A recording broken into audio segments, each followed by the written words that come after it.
தாத்தாவுடைய இழப்பு எல்லாருக்குமே ஒரு மிகப்பெரிய அடியாக தான் இருக்குது. அதுலேருந்து மீண்டு வர முடியாமல் அந்த குடும்பமே தவிச்சிட்ருக்கு. இப்போது இதில் இறுதிச் சடங்கு வேற பாக்கியா தான் பண்ணியிருக்காங்க. இந்த நேரம் பார்த்து இங்கே ராதிகாவுடைய அம்மா இதுதான் நேரம்னு சொல்லி எப்போ பார்த்தாலும் பாக்கியா பற்றியும் பாக்கியாவுடைய பசங்களை பற்றியும் அவங்க அம்மாவை பற்றியும் தப்பு தப்பாக எங்கள் கோபிக்கிட்ட பேசுகிறதே தான் வேலையாக வச்சுருக்காங்க. அப்பா இறந்து கவலையில் இருக்காங்களே, இந்த நேரத்தில் இதை பேசக்கூடாதுன்னு கூட யோசிக்காமல் கண்டபடி அங்கே வீட்டில் வந்து என்ன மாப்பிள்ளை இதெல்லாம், உங்கள் அப்பாவுக்கு நீங்கள் தானே காரியம் செய்யணும், எப்படி எதுக்காக நீங்கள் இதெல்லாம் விட்டீங்க, அந்த இடத்துல பாக்கியசரி செய்கிறது சரியா அப்படின்னு சொல்லி இங்கே வேணும்னு ஏற்றி விட பயங்கர கோபத்தில் ஏற்கனவே கோபி இருந்துக்கிட்டு இருக்கேன்.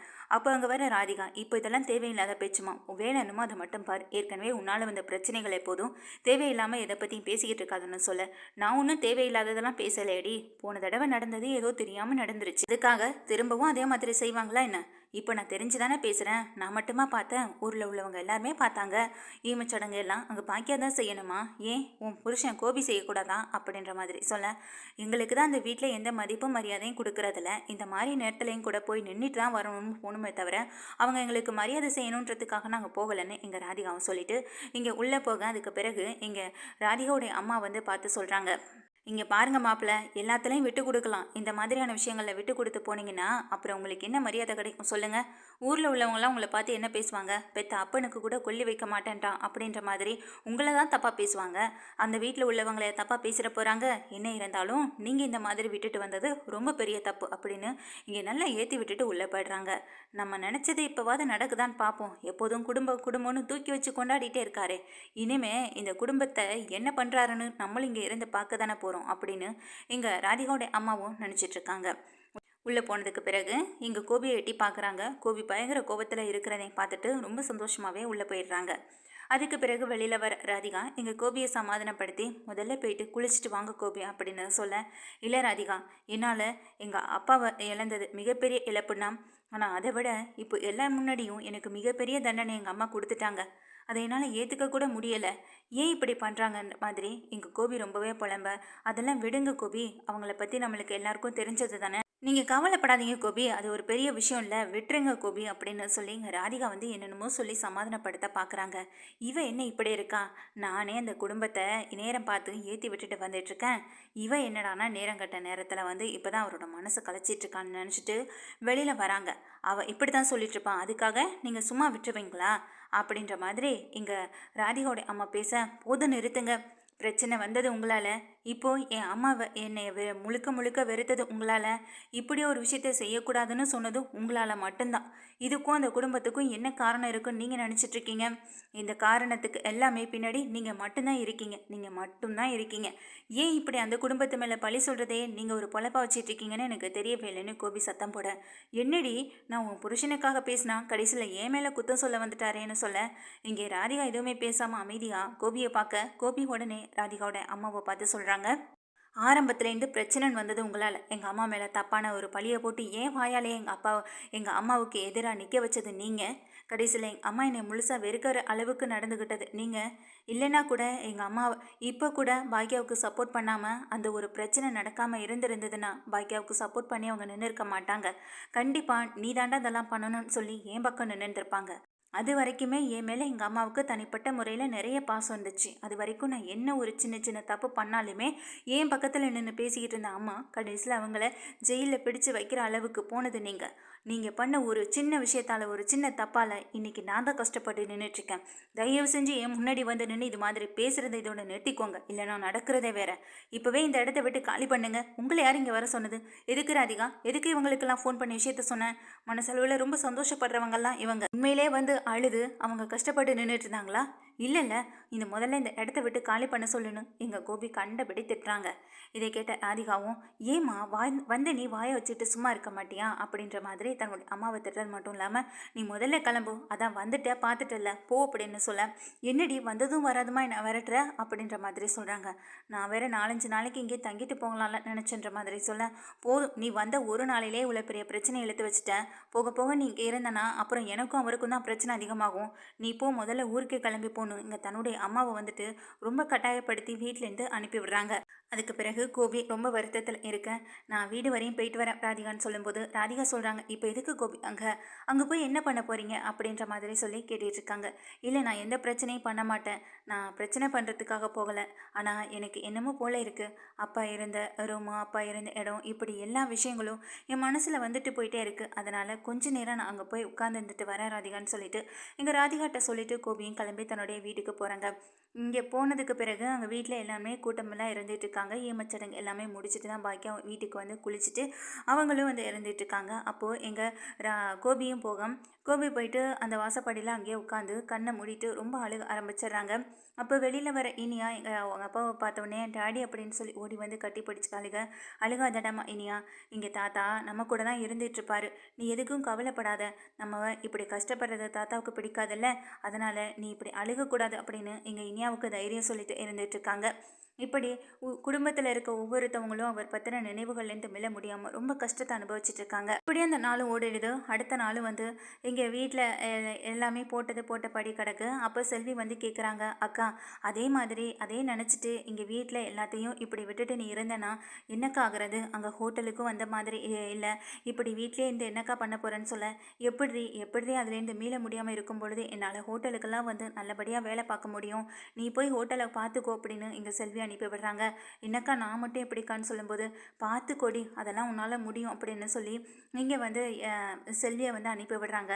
அப்போ அங்கே வர ஈஸ்வரியும், பாக்கியா நீயும் ஹோட்டலுக்கு போமா அப்படின்னு சொல்லும்போது, இல்லை நான் போகலை, நான் உங்கள் கூடவே இருக்கேன்னு எங்கள் பாக்கியா சொல்கிறாங்க. பாக்கியா சொல்லிட்டு இருக்கும்போதே ஈஸ்வரி சொல்கிறாங்க, அவருக்கு ஒரு நாள் கூட நீ இந்த மாதிரி வீட்டில் இருந்து நீ ரெஸ்ட் எடுக்கணும்னு தான் ஆசைப்படுவார், ஆனால் அவருக்காக நீ போகாமல் இருக்கன்னு தெரிஞ்சதுன்னா கண்டிப்பாக அவர் ரொம்ப கவலைப்படுவார். பாக்கியா நீ போயிட்டு வா பாக்கியா, நான் பார்த்துக்கிறேன், அதான் வீட்டில் ஜெனி அப்புறம் அமிர்தானி எல்லாருமே இருக்காங்கல்ல அப்படின்னு சொல்லிட்டு இங்கே பாக்கியாவை அனுப்பி விடுறாங்க. பாக்கியா கிளம்பிட்டு இங்கே சொல்கிறாங்க, சரிங்க அத்தை நான் கிளம்புறேன், மாமாவுக்கு மருந்து மாத்திரைலாம் எடுத்து வச்சுருக்கேன், மறக்காமல் கொடுத்துருங்கன்னு சொல்லும்போது இங்கே ஈஸ்வரிக்கு கண்ணெல்லாம் கலங்குது. எங்கள் பாக்கியா எப்போதும் போல் தான் செய்ய வேண்டிய வேலையை கரெக்டாக செய்கிற மாதிரி எங்கள் மாமா பற்றின எண்ணங்கள்லையே மாமா இருக்கிறாருன்ற ஒரு எண்ணத்துலையே அவரை பற்றி பேசும்போது எங்கள் பாக்கியாவே ஒரு நிமிஷம் தயங்கி போய் கண்கலங்கி நிற்கிறாங்க. என்ன பாக்கியா இதெல்லாம் அப்படின்ற மாதிரி எங்கள் ஈஸ்வரி சொல்ல, ஈஸ்வரி அழுக, எங்கள் ஈஸ்வரி பாக்கியா ரெண்டு பேருமே கட்டிப்பிடிச்சு அழுக. எங்கள் பாட்டிகிட்ட சொல்கிறாங்க, நீங்கள் உடம்ப பார்த்துக்கோங்க, நான் போயிட்டு சீக்கிரமாக வந்துடுறேன் அப்படின்னு சொல்லிட்டு ரொம்ப வேகமாக இங்கேருந்து கிளம்பி போய் வெளியில் நின்று ஒன்று அழுகிறாங்க. அழுதுட்டு அதுக்கு பிறகு வண்டியை எடுத்துட்டு அவங்களும் வந்து இங்கே ஹோட்டலுக்காக போகிறாங்க. வீட்டில் இருக்க அமிர்தா, எழில், ஜெனி, செழியன் எல்லாருமே பாட்டியை நல்ல விதமாக பார்த்துக்க, கூடவே இனியாவும் இருந்து பாட்டியை வந்துட்டு அந்த பிரச்சனையிலேருந்து வெளியே கொண்டு வரணும், அவங்க அந்த தாத்தாவுடைய நினைவுகள்லேருந்து மீண்டு வர்றதுக்கு நம்ம ஏதாவது செஞ்சாகணுமே அப்படின்னு யோசித்து அவங்கள சிரிக்க வைக்கிறதுக்காக என்னென்னமோ செஞ்சிட்ருக்காங்க. சரிங்க பாட்டி, நீங்கள் புக்கு படிச்சிங்கனாலாவது உங்களுக்கு மனசு கொஞ்சமாவது மாறும்ல, இருங்க நான் உங்களுக்கு புக்ஸ் எல்லாம் எடுத்துகிட்டு வரேன்னு சொல்லிட்டு இங்கே தாத்தா ரூமுக்கு போகிறாங்க. தாத்தா ரூமுக்கு போன எழில் அங்கே இருக்கிற புக்ஸ் எல்லாம் எடுத்துகிட்டு வந்து எங்கள் பாட்டி முன்னாடி வைக்கிறாங்க. பாட்டிகிட்ட சொல்லி, பாட்டி இதெல்லாம் எடுத்து கொஞ்ச நாள் படிங்க, பேசவும் மாட்டீங்க, இப்படி அமைதியாகவே இருந்தால் என்ன பாட்டி அர்த்தம் அப்படின்னு எழில் சொல்ல, அதுக்கு இங்கே ஈஸ்வரியும், எனக்கு அதெல்லாம் ஒன்றும் வேணாண்டா, எனக்கு மனசே சரியில்லை, ரொம்ப சங்கட்டமாக இருக்குது, நான் எப்படியே இருக்கேனே, என்னை விட்டுருங்களேன் அப்படின்னு ஈஸ்வரி சொல்லும்போது, அது எப்படி உங்களை விட முடியும், அதெல்லாம் நீங்கள் எதுவும் பண்ண வேண்டாம், நீங்கள் புக்கு படிங்க, அப்படி இல்லையா நாங்கள் படிக்கிற எதையாவது கேளுங்க அப்படின்னு சொல்ல, செல்லின்னு சொல்கிறாங்க, இங்கே கொடுறா எழில் நான் பார்க்குறேன்னு சொல்லிட்டு அந்த புக்கு கேட்குறாங்க. அதுக்கு இடையில இங்கே கொஞ்ச நேரத்தில் வெளியில் போன பாக்கியா உடனே வீட்டுக்கு ஓடோடி வராங்க. வீட்டுக்கு வந்த பாக்கியாவை பார்த்துட்டு ஈஸ்வரி கேட்குறாங்க, என்னம்மா பாக்கியா இப்போ தானே கிளம்பி போனேன் அப்படின்னு சொல்லி கேட்கும்போது, அது இல்லைத்த, அங்கே போய் என்னால் நிம்மதியாக கொஞ்சம் நேரம் இருக்கக்கூட முடியலை, நீங்கள் என்ன பண்ணுறீங்களோ ஏது பண்ணுறீங்களோன்னு தெரியாமல் மனசு பதறினுச்சு, அதான் ஓடி வந்துட்டேன்னு சொல்ல, என்ன பாக்கியா நீ மாமா இருந்தப்போ தான் இப்படி அவருக்கு மாத்திரை கொடுக்கணும் சாப்பாடு கொடுக்கணும்னு சொல்லி ஒரு நாளைக்கு அவ்வளோ தடவை அலைவேன், ஆனால் இப்போ எனக்கு தான் நான் நல்லா தானே இருக்கேன், எனக்கு அந்த மாதிரி எந்த பிரச்சனையும் இல்லைல்ல, நான் என்னைய பார்த்துக்கிறேன் பாக்கியா, அதுவும் வீட்டில் பேர பசங்களாம் இருக்காங்க, எனக்கு எதுவும் ஒன்றுனாலும் கூட அவங்க பார்த்துக்க மாட்டாங்களான்னு சொல்லும்போது பாக்கியா உடனே ஈஸ்வரிக்கிட்ட, அப்படியெல்லாம் எதுவும் சொல்லாதீங்க அத்தை, மாமா பேசிகிட்டே இருந்தார், அதே மாதிரி அவரும் இப்போ நம்ம கூட இல்லாமல் போயிட்டாரு, தயவு செஞ்சு நீங்களே இதே மாதிரி பேசி எங்கள் மனசை கஷ்டப்படுத்திட்டு இருக்காதீங்க, நீங்களாவது எங்கள் கூட இருங்க அப்படின்ற மாதிரி தன்னுடைய அத்தைகிட்ட சொல்ல, இதை கேட்டு ஈஸ்வரி கலங்கி போய் இங்கே பாக்கியாவை கட்டி பிடிக்க, அதுக்கு எழில் சொல்கிறாங்க, நம்ம வேணும்னா வெளியில் எங்கேயாவது போயிட்டு வரலாமான்னு சொல்லும்போது, இல்லைடா இந்த மாதிரி நேரத்தில் நம்ம எங்கேயும் வெளியிலலாம் போகக்கூடாது அப்படின்னு ஈஸ்வரி சொல்லிடுறாங்க. ஈஸ்வரி சொன்னதுமே எழில் வந்துட்டு செழியனும் ரொம்ப அமைதியாக இருக்க, அப்படின்னா நீங்கள் கொஞ்சமாவது சாப்பிடுங்க பாட்டி, கொஞ்சமாவது சிரித்து பேசுங்க பாட்டி அப்படின்ற மாதிரி அவங்களுடைய மனசை மாற்றிட்டு இங்கே வந்து ஓரமாக உட்காந்து அவங்களுமே ஃபீல் பண்ணுறாங்க தாத்தாவை பற்றின கவலையில். ஏன்னா எங்கள் பாட்டியை சந்தோஷப்படுத்தணும்னு பேசினாலும் இன்னொரு பக்கம் தாத்தாவை அவங்களாலேயே அவங்க மைண்டுக்குள்ளே வந்து அதை ஏற்றுக்க முடியலை, இன்னமும் அவர் இறந்து போயிட்டார் அப்படின்றத தங்க கூட இருக்கிறத தான் நினச்சிட்டு அவங்களுமே இருந்துட்டுருக்காங்க. இப்படி அவர் பற்றின எண்ணங்கள்லேருந்து வெளியில் வர முடியாமல் இங்கே தவிச்சு போயிட்டுருக்கேன். அப்போ தான் கோபி தன்னுடைய அம்மாவை பார்க்குறதுக்காக வீட்டுக்கு வராரு. வீட்டுக்கு வர கோபி தன்னுடைய அம்மா கிட்ட பேசுகிறதுக்காக பக்கத்தில் உட்காரேன்.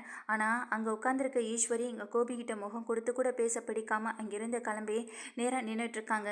அப்போது எழில் செழின் 2 பேரும் பக்கத்தில் நிற்கிறத பார்த்துட்டு பாட்டி சொல்கிறாங்க, ஆமாம் இப்போ எதுக்கு இவன் இங்கே வந்தா, முதல்ல இவனை இந்த வீட்டை விட்டு வெளியில் போக சொல்லுங்கள் அப்படின்னு இங்கே ஈஸ்வரி கத்த.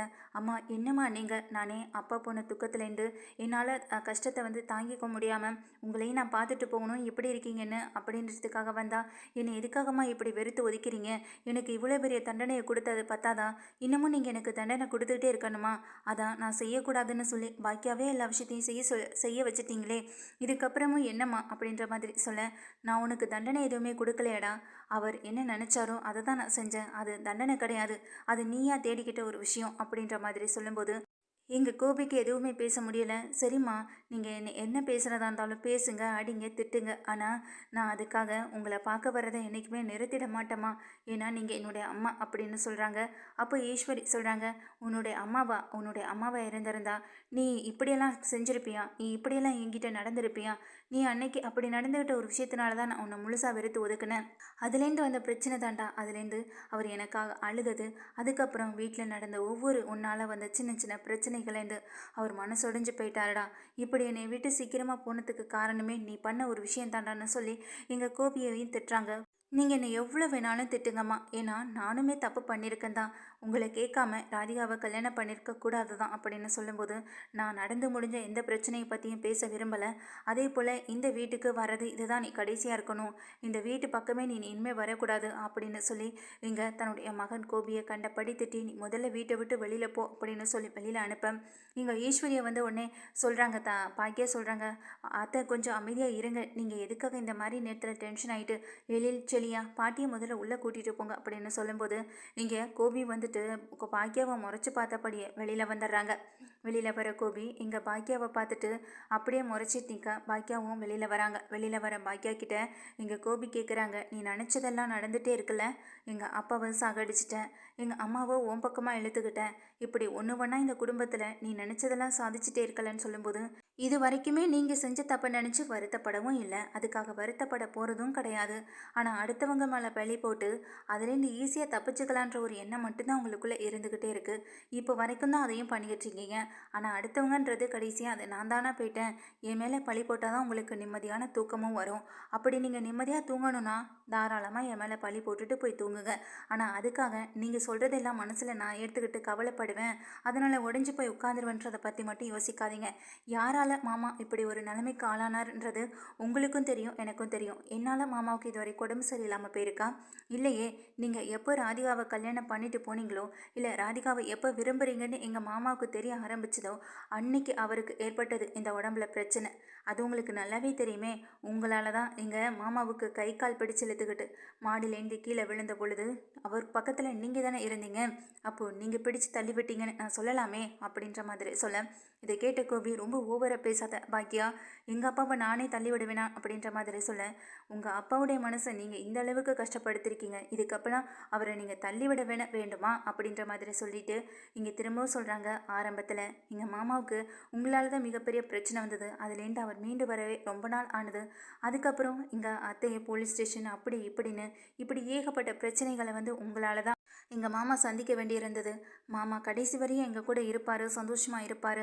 அவர் கூட சந்தோஷமாக நாங்களும் வந்துட்டு காலத்தை ஓட்டலாம்னு நினச்சிட்டு இருந்த நேரத்தில் இப்படி திடீர்னு அவர் எங்களை விட்டு போனது எங்களுக்கு ரொம்ப கஷ்டமாக தான் இருக்குது. ஆனால் நீங்கள் என்ன பண்ணுறீங்க, அவரை பற்றி கவலைப்படுறீங்களோ இல்லையோ, ஆனால் அந்த நேரத்தில் கூட என் மேலே தான் பழி போடணுன்ற ஒரு எண்ணம் உங்களுக்குள்ளே வந்துட்டுருக்கு. அப்படி இருக்கும்போது உங்களுக்கு உண்மையான பாசம் இருக்கான்னு கேட்கும்போது எங்கள் மாமாவும் சொல்கிற மாதிரி அத்தையும் சொல்கிற மாதிரி நான் இல்லவே இல்லைன்னு தான் சொல்லுவேன்னு எங்கள் பாக்கியா ரொம்ப பேச, இதை கேட்ட எங்கள் கோபியால் எந்த ஒரு பதிலுமே எங்கள் பாக்கியாவுக்கு கொடுக்க முடியல. அப்படியே அமைதியாகவே நின்றுட்டு இங்கே ரொம்பவும் கலக்கத்தோடு இருந்துட்டுருக்காங்க. எங்கள் அத்தை சொன்னது ஞாபகம் இருக்கும்னு நினைக்கிறேன். ஏற்கனவே இந்த வீட்டுக்கு ஒவ்வொரு முறை வந்தும் எல்லாருடைய மனசையும் கஷ்டப்படுத்துனீங்க. நீங்கள் வந்தோமா பார்த்தோமான்னு போகிறது இல்லாமல் இங்கே வீட்டில் இருக்க யாரையாவது முக்கியமாக என்கிட்ட பிரச்சனை பண்ணுறதை ஒரு வாடிக்கையாக வச்சுருக்க போய் தான் அது மாமாவுக்கு இவ்வளோ பெரிய கஷ்டத்தையும் கொடுத்துருக்கு. எனக்கு என்ன ஆகுமோ நினச்சி தான் அவர் பயந்துட்டே இருந்திருக்காரு. தயவு செஞ்சு இந்த வீட்டு பக்கம் இனிமேல் வராதிங்கன்னு எங்கள் பாக்கியாவும் சொல்ல, அங்கே ஈஸ்வரி, என்ன பாக்கியா, என்ன அவங்ககிட்ட பேசிக்கிட்டு இருக்க, வீட்டை விட்டு முதல்ல வெளியில் அனுப்பு, அவங்ககிட்ட பேசுகிறதுக்கு என்ன இருக்குது, நீ முதல்ல உள்ளவான்னு சொல்ல, எங்கள் பாக்கியா வந்து முறைச்சி பார்த்தபடி கோபிகிட்ட பேசிட்டு அவங்களும் உள்ளே போக, இங்கே திரும்பி பார்த்தபடி கோபியும் நின்றுட்டே இருக்காங்க. கோபி இப்படியே நின்றுட்டு அங்கே தன்னுடைய அம்மாவை ரொம்ப பாவமாக பார்க்க, இங்கே பாக்கியா வந்து இழுத்து கதவு மூடிட்டு உள்ளே போயிடுறாங்க. உள்ளே போகிற பாக்கியா கிட்ட இங்கே ஈஸ்வரி ரொம்ப ஃபீல் பண்ணுறாங்க. இவன் முகத்தை பார்க்க கூட எனக்கு பிடிக்கல. இவனை பார்க்குற ஒவ்வொரு நிமிடமும் எனக்கு இவனால தான் என் புருஷன் என்னை விட்டு போயிட்டாரோன்ற ஒரு ஏக்கம், கவலை எல்லாம் வந்து போயிட்டே இருக்குது. இவனை நான் இனிமேல் எப்போதும் பார்க்கக்கூடாது பாக்கியா. என் முன்னாடி அவனை கொண்டு வந்து நிறுத்திடாத. அவன் நின்னாலும் என்னை விட்டு விலகி போக சொல்லுன்னு எங்கள் பாக்கியா கிட்டே சொல்கிறாங்க. கடைசி வரைக்கும் அவர் உனக்காக ஏதோ செய்யணும்னு ஆசைப்பட்டுக்கிட்டே இருந்தார். ஆனால் அதை செய்ய முடியாமலே போயிடுச்சுடா அது பாக்கியா. உயில் எழுதணும்னு சொன்னார். அப்பெல்லாம் எதுக்குங்க, எதுக்கு இப்போ அதை பற்றி பேசுகிறீங்க, உங்களுக்கு என்ன அப்படி என்ன வயசாயிடுச்சு, 80 வயசு தானே ஆகுது, இன்னும் எத்தனை காலத்துக்கு நீங்கள் உயிரோடு இருப்பீங்க தெரியுமான்னு நான் தான் அவருக்கு எடுத்து சொல்லிட்டேன்டேன். அவர் உயிலை பற்றி பேசும்போதெல்லாம் அவரை நான் திட்டி அவரை அமைதியாக இருக்க வச்சேன். ஆனால் இப்போது அவருக்கு ஏற்கனவே தெரிஞ்சதுனாலே என்னவோ தான் அதை பற்றி பேசியிருப்பார் போல பாக்கியா. ஆனால் நான் இப்படியெல்லாம் பேசினதுனால அவர் என்ன மனசில் நினச்சிருந்தாரு, உயிரில் என்ன எழுத நினச்சாருன்றதை நான் கடைசி வரைக்கும் தெரியாமலே போயிடுச்சுன்னு இங்கே பாக்கியா கிட்டே சொல்லிட்டு ஈஸ்வரி அழுகிறாங்க. அந்த நேரம் தான் இங்கே வந்து புக்கெல்லாம் எடுத்து படிச்சுட்டு இருக்காங்க எழில் செழியன் ரெண்டு பேரும்.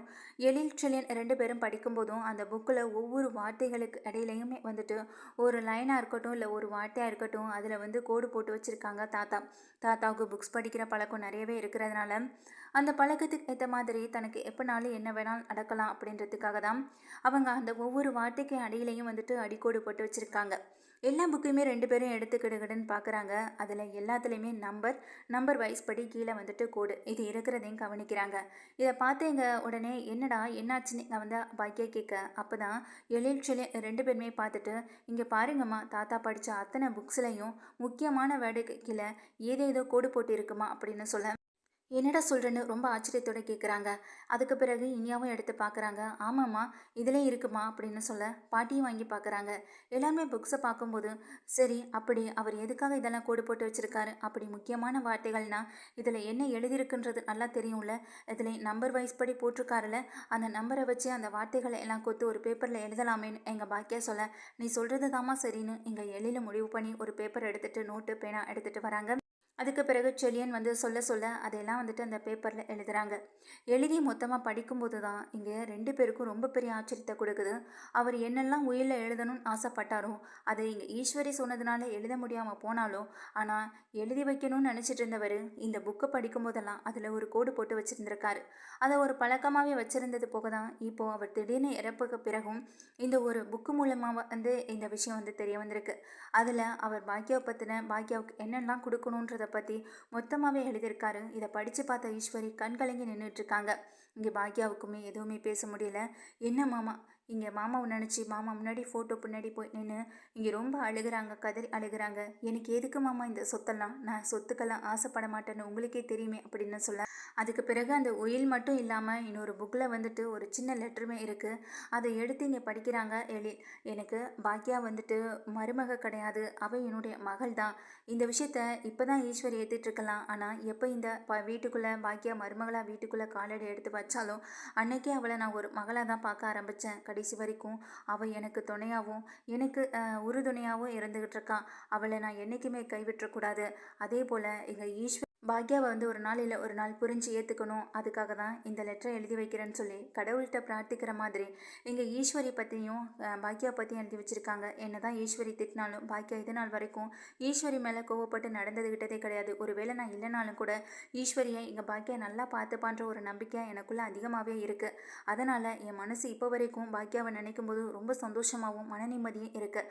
அதே போல் எங்கள் பாக்யாவுக்கு எந்த ஒரு கஷ்டத்தையும் கடவுள் கொடுக்கக்கூடாது, அவள் வாழ்க்கையில் சந்தோஷத்தையும் அனுபவிக்கணும். இப்படி திடீர்னு கோபி விட்டுட்டு போனது எல்லாருக்குமே ஒரு பெரிய அதிர்ச்சியாக இருந்தாலும், ஆனால் அதையெல்லாம் தாண்டி தன்னுடைய வாழ்க்கையில் ஒவ்வொரு படியையும் எடுத்து வச்சு முன்னேறி போய்கிட்டே இருக்கா பாக்யா. பாக்யா இப்படிப்பட்ட தைரியமான பொண்ணாக வர்றதுக்கு காரணம் கூட கோபியாக தான் இருக்கணும். ஏன்னா கோபி மட்டும் இப்படி விட்டுட்டு போகலைன்னா கடைசி வரைக்கும் அவங்கிட்ட பயந்து அடிமையாகி கடைசி வரைக்கும் சந்தோஷத்தை இழந்து அவனுக்கு பிடிச்சதை மட்டுமே செஞ்சு கொடுத்துட்டு இந்த வீட்டில் இருக்க ஒரு வேலைக்காரியாக மட்டுமா தான் வாழ்ந்துட்டு இருந்திருப்பான். ஆனால் அதையெல்லாம் தாண்டி இப்போ அவன் முன்னேறி 4 பேருக்கு 4 விதமாக தெரிகிறான்னா அதுக்கு காரணம் கோபி தான். அந்த வகையில் வேணா கோபிக்கு ஒரு சின்ன நன்றியை நான் சொல்வேனே தவிர, ஆனால் அதுக்காக அவனை நான் மன்னிக்கவே மாட்டேன். பெத்த அம்மாவை என்னைக்கு ஜெயிலுக்கு அனுப்புனானோ அன்னைக்கே அவன் என் பிள்ளையே இல்லைன்றது ஆகி போயிடுச்சு அப்படின்ற மாதிரி அந்த லெட்டரில் எழுதியிருக்காங்க. அது மட்டும் இல்லாமல் எங்கள் பாக்கியாவை பற்றியும் பேர பசங்களை பற்றியும் இனியாவை பற்றியுமே ஒவ்வொரு வரிகளையுமே எழுதியிருக்காங்க. என்னெல்லாம் இங்கே நைட்டெல்லாம் உட்காந்து பேசினாங்களோ அது எல்லாமே எழுதியிருக்காங்க. இனியாவுக்கு பொண்ணு பிறந்தா அதை வந்து எங்கள் செல்லியனோட பையனுக்கு தான் கல்யாணம் பண்ணி வைக்கணும் அப்படின்ற மாதிரியெல்லாம் எழுதியிருக்குது. இது எல்லாமே இவருடைய ரொம்ப நாள் ஆசை. அதை தான் நம்மக்கிட்ட முதல் நாள் இரவு தெரிவிச்சிருக்காரு, பேசியிருக்காரு அப்படின்றதும் எங்கள் பாட்டிக்கும் தெரியுது, பாக்கியாவுக்கும் தெரியுது. பாக்கியா பாட்டி இது 2 பேருமே படித்து பார்த்துட்டு ரொம்ப அழுகிறாங்க. அது மட்டும் இல்லாமல் அவர் உயில் எழுதணும்னு ஆசைப்பட்டதா இப்படி நோட்டில் வந்து இப்படி புக்கில் கோடு போட்டு வச்சு அதை நமக்கு உணர்த்திட்டு போயிருக்காரே நினைக்கும் போது எனக்கு உண்மையிலேயே ரொம்ப மெய்சிலிட்டு வருதுன்னு எங்கள் ஈஸ்வரி சொல்ல, எனக்கும் தான் பாட்டிமா, இப்படி தாத்தாவுக்கு எப்படி இந்த மாதிரி தோணுச்சுன்னு எனக்கு தெரியவே இல்லை. நீங்கள் எழுதக்கூடாதுன்னு சொன்னதுனால எழுதாமல் இருந்திருக்கலாம், ஆனால் அதுக்காக அதை அப்படியே விட்டுட்டு போயிடக்கூடாது, இப்படி 4 பேருக்கு தெரிஞ்சாகணுன்றதுக்காக தான் அவர் கோடு போட்டு வச்சுட்டு போயிருக்காரு பாட்டி அப்படின்னு சொல்லும்போதும் இங்கே கலங்கி போய் உட்காந்துருக்காங்க. பாக்கியா இப்போ தெரியுதா மாமா எல்லாமே உனக்காக மட்டும்தான் செஞ்சுருக்காரு, உனக்காக உன் பேரில் எல்லாத்தையுமே எழுதி வச்சிருக்காரு, இது இனிமே எல்லாமே உனக்கு தான் அப்படின்ற மாதிரி சொல்ல, இதில் நான் கையெழுத்து போட்டு தரேன், அவருடைய இடத்துல இருந்து நான் பார்க்கும் பொழுது சொத்து முழுக்க உனக்கு தான் எல்லாம் வந்து சேரணும், அதுக்கான ஏற்பாட்டையெல்லாம் நானே பார்க்குறேன்னு சொல்லும்போது அதுக்கு இப்போ எந்த அவசியமும் இல்லை அப்படின்னு இங்கே தன்னுடைய அத்தைக்கிட்ட பாக்கிய சொன்னாலும் இங்கே வந்து ஈஸ்வரி கேட்குற மாதிரி இல்லை. அவர் செய்யணும்னு ஆசைப்பட்ட ஒன்றை கடைசி வரைக்கும் நான் செய்ய விடாமலே செஞ்சுட்டேன், இப்போவாதே என்னை செய்ய விட பாக்கியா, இது அவருடைய ஆசையாகவும் என்னுடைய ஆசையாகவும் இருக்குது. அவர் இல்லாத வாழ்க்கையில் நான் இப்போ இருந்துகிட்ருக்கேன், எனக்கு எப்போ என்ன வேணாலும் ஆகலாம். அப்படி இருக்கும்போது திரும்ப இதை பற்றி பேசியோ இல்லை இதை பற்றி யோசிச்சோ கவலைப்படுறதுக்கு எதுவுமே இல்லை. பின்னால் கோபியால் கூட உனக்கு பிரச்சனை வரலாம், அதுக்காக தான் சொல்கிறேன் பாக்கியா, இது எல்லாத்தையுமே எவ்வளோ சீக்கிரம் முடியுமோ அவ்வளோ சீக்கிரத்தில் உன் பேரில் நான் எழுதி வைக்கிறது தான் எனக்கு ரொம்ப முக்கியம்னு இங்கே ஈஸ்வரி சொல்ல, ஈஸ்வரி இப்படி மொத்தமாக மாறினது மட்டும் இல்லாமல் இங்கே பாக்யாவை தன்னுடைய மகளாகவும் ஏற்றுக்கிட்ட பேசுகிற ஒவ்வொரு விஷயமும் பாக்யாவுக்கு ரொம்பவே சந்தோஷத்தை கொடுத்தாலும், இன்னொரு பக்கம் தன்னுடைய மாமா தன்னை விட்டு போனதை நினச்சி அவங்க அந்த வருத்தத்திலேயே தான் இருக்காங்க. அதுலேருந்து மீள முடியாமல் ரொம்ப கவலையிலே இருந்துகிட்டு இருக்காங்க மொத்த குடும்பமும். தாத்தா இப்படிப்பட்ட ஒரு விஷயத்தை செஞ்சுட்டு போயிருக்காரே நினச்சி இங்கே எழில் செழியன் சரி இனியாவும் சரி ரொம்ப ஆச்சரியத்தில் தான் இருக்காங்க.